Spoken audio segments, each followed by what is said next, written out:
Hi friends, welcome to my channel my family my logs. ఈ రోజు వీడియోలో నేను ఎంతో రుచికరమైన ఎగ్ మసాలా గ్రేవీ ఎంతో టేస్టీగా ఎలా తయారు చేయాలో చూపించబోతున్నాను.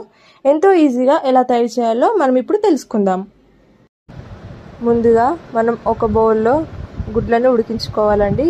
గుడ్లను ఉడికించుకోవడానికి ముందుగా మనం అందులో కొన్ని వాటర్, కొంచెం సాల్ట్ వేసుకొని స్టవ్ మీద పెట్టేసుకోవాలి. ముందుగా 4 ఆనియన్ ముక్కలను కట్ చేసుకొని గ్రైండ్ చేసుకొని రెడీగా ఉంచుకోవాలి. టమాటో పేస్ట్ని కూడా రెడీ చేసి పెట్టుకోవాలి. ఇందులోనే జీడిపప్పుని కూడా కొన్ని వేసుకోవాలండి, చాలా టేస్టీగా ఉంటుంది. కొంచెం కొత్తిమీర రెడీగా ఉంచుకోవాలి. కొంచెం కరివేపాకును రెడీగా ఉంచుకోవాలి. 4 మిరపకాయ ముక్కలను కట్ చేసి పెట్టుకోవాలి. ముందుగా ఉడికించుకున్న గుడ్లని మనం ఇలా కాటు పెట్టుకోవాలండి. ఇలా పెట్టుకుంటే ఉప్పు కారం మంచిగా వెళ్ళిపోతుంది లోపలికి. మరి లోపలికి కాకుండా బయట పెట్టుకుంటే సరిపోతుందండి. ఆ తర్వాత స్టవ్ మీద ఒక ప్యాన్ పెట్టుకోవాలండి. అందులో కొంచెం ఆయిల్ వేసుకోవాలి. ఎక్కువ ఏం వేసుకోవడం లేదండి, ఒక 1 స్పూన్ సరిపోతుంది. ఆయిల్ వేడెక్కగానే ఇందులో కొంచెం కారం, కొంచెం ఉప్పు, కొంచెం పసుపు వేసుకోవాలండి. వేసుకొని ఇలా మంచిగా మిక్స్ చేసుకోవాలండి.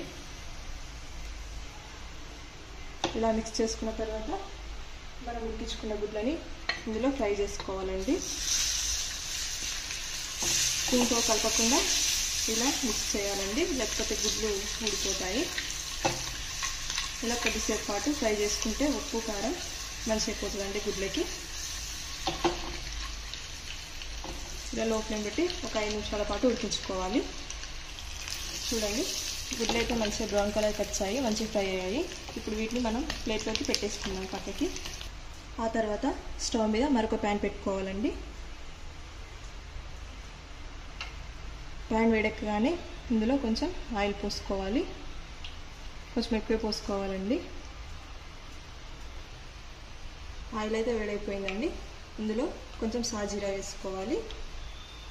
ఆ తర్వాత 2-3 వరకు దాల్చిన చెక్కలు వేసుకోవాలి. ఆ తర్వాత ఒక 2-3 లవంగాలు వేసుకోవాలి. ఆ తర్వాత ఒక 2-3 బిర్యానీ ఆకులు వేసుకోవాలి. ఇప్పుడు వీటిని మనం మంచిగా మిక్స్ చేసుకోవాలి. ఇప్పుడు ఇందులో ముందుగా మనం తరిగి పెట్టుకున్న మిరపకాయ ముక్కలను వేసుకోవాలి.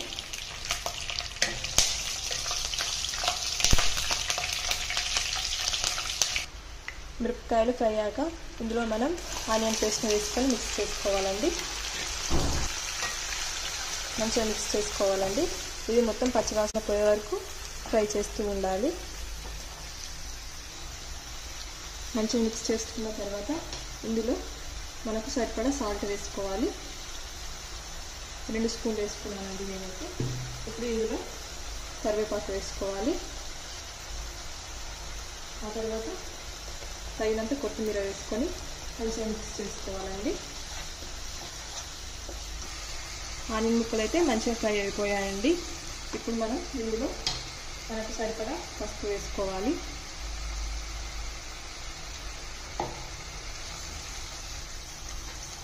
ఇప్పుడు ఇందులో మనం ఫ్రెష్గా చేసుకున్న అల్లం పేస్ట్ని వేసుకోవాలండి.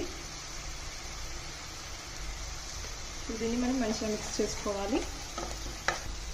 ఇది ఇప్పుడు మంచిగా ఫ్రై అయ్యాక ఇందులో మనం ముందుగా రెడీ చేసి పెట్టుకున్న టమాటాను, ఇందులో జీడిపప్పు కూడా మిక్స్ చేశానండి. అది గ్రైండ్ చేసి పెట్టుకున్న పేస్ట్ని ఇందులో వేసాను.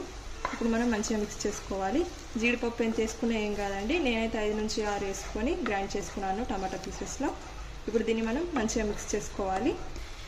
టమాటా పచ్చివాసన పోయే వరకు ఫ్రై చేసుకోవాలండి. ఇప్పుడైతే పచ్చివాసన పోయింది.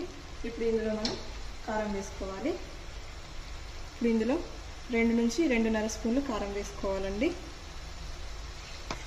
ఇప్పుడు దీన్ని మనం మంచిగా మిక్స్ చేసుకోవాలండి. ఇది మంచిగా మిక్స్ చేసుకున్న తర్వాత ఇందులో మనం కొంచెం ధనియాల పొడి వేసుకోవాలి. ఏం వేసుకునే కాదు, నేనైతే ఒక 3 స్పూన్లు వేసుకున్నాను. ఆ తర్వాత ఇందులో కొంచెం గరం మసాలా కూడా వేసుకోవాలి. ఆ తర్వాత కొంచెం లవంగాలు, మిరియాల పొడి కొంచెం వేసుకుంటే సరిపోతుందండి, చిటికెడు, ఎక్కువ వేసుకోవద్దు, అయితే ఘాట్ అయిపోతుంది. ఇప్పుడు దీన్ని మనం మంచిగా మిక్స్ చేసుకోవాలండి. ఇప్పుడు ఇందులో మనం కొంచెం కుడక పొడి వేసుకోవాలి. మీకు అవసరం లేదనుకుంటే కొంచెం స్కిప్ చేయొచ్చు. ఇప్పుడు దీన్ని మనం 10 నుంచి 15 నిమిషాల పాటు ఉడకనివ్వాలండి. లో ఫ్లేమ్ పెట్టేసుకొని 10 నిమిషాలు అయిపోయాయండి. ఇప్పుడు మూత పెట్టి చూడాలి.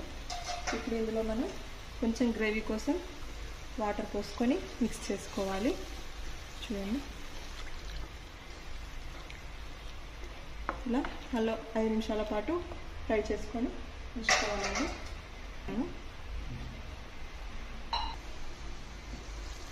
చూడండి, గ్రేవీ అయితే దగ్గరకు వచ్చేస్తుందండి. ఇప్పుడు దీన్ని మనం మంచిగా మిక్స్ చేసుకోవాలి. ఆ తర్వాత ఇందులో మనం ముందుగా ఉడికించుకొని ఫ్రై చేసుకున్న గుడ్లని ఇందులో వేసుకోవాలి.